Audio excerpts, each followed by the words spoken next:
करायचं त्या पुस्तक प्रकाशनाच्या सोहळ्याला मी जिल्ह्याचा पालकमंत्री म्हणून उपस्थित होतो आणि त्याच्यानंतर त्यांनी सांगितले की पै कुटुंबियांची एक इच्छा आहे की बॅरिस्टर नाथपै साहेबांचं स्मारक या सिंधुदुर्ग जिल्ह्यामध्ये त्यांच्या गावी उभारलं गेलं पाहिजे.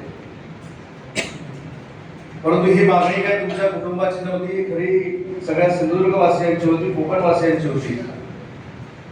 आणि आज हे स्मारक उभं करत असताना मला त्याच्यामध्ये खारीचा वाटा उचलता आला. याबद्दल माझ्या नशिबी जे राजकीय भाग्य आलेलं आहे त्याच्याबद्दल देखील मी स्वतःला भाग्यवान समजतो. आणि हे सगळं करत असताना माझं नाव या ठिकाणी घेतलं, केसरकर साहेबांचं नाव घेतलं. त्याचा भूमिपूजन सोहळा माझ्या माहितीप्रमाणे मे महिन्याच्या 22 तारखेला झाला. 2022 ना, मे महिन्याच्या 2022 मध्ये झाला. त्यावेळी मी उच्च व तंत्र शिक्षण विभागाचा मंत्री होतो.